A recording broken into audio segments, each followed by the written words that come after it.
The NHS, the National Health Service, has come under fire for claiming that first cousin marriage is linked to stronger extended family support systems and economic advantages. There you go, Douglas. Never mind the moral issue or the very serious birth defects of children born from these unions. Apparently, there's all sorts of economic advantages. Yeah, I mean, the idea that the National Health Service, which is, by the way, as you know, one of the largest employers in the world, somewhere around the same figures as the Chinese Communist Party's army, the idea that the National Health Service, which is so woeful at providing actual health care to the British public, would think to be stepping into the realm of giving advice on the economics of certain marital unions. Actually, they should stick with the health stuff, which they just don't do very well.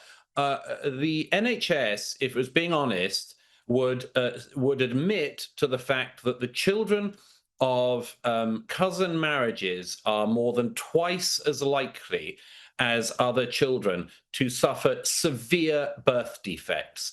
That is Yeah. a shocking and terrible statistic, and it's not like it's something we don't see in a country like Britain. It's 20 years now since the Labour MP Anne Cryer said that in her constituency in the north of England, the hospitals had a serious problem with the children of cousin marriages of people from Pakistan and Bangladesh in particular, coming to the UK, having children with severe birth defects, and that this was putting strains on the National Health Service. Of course, then as now, everybody decides to shoot the messenger, and lots of people said Anne Cryer, the Labour MP, was racist for raising this issue about the welfare of children and the standing of the NHS.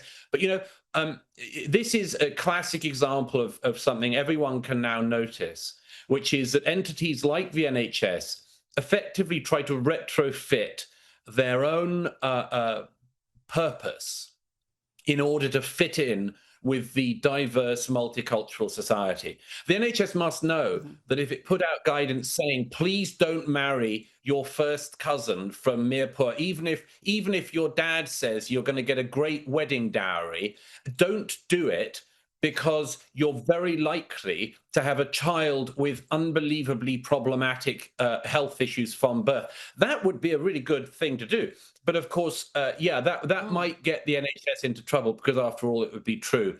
And I mean, what right do they have to tread into this domain? It's such an indictment, not just of the NHS and its leadership, but of a society in which stories like this come out now almost on a daily basis.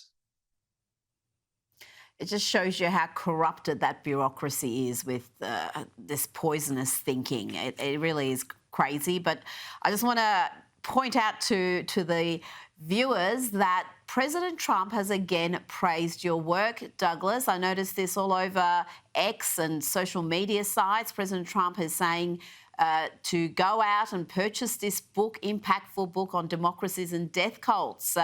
It's quite a good endorsement there, Douglas, the leader of the free world, encouraging people to read your latest work.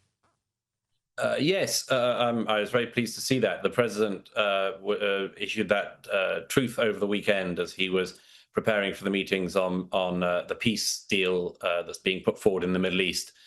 So I was very pleased that my recent book was at the forefront of his mind on that, or anywhere in his mind on that. I think it was. I was very flattered that would be the case. And yes, I mean, there's a lot in the book that I think could be useful to people considering the future of the region, because there are a lot of unpopular truths and unpopular facts which I encourage my readers to absorb, and which I'm very, very glad when political leaders show that they are absorbing those uncomfortable truths and facts as well. Douglas Murray, thank you so much for your time. Great pleasure as always. Thank you.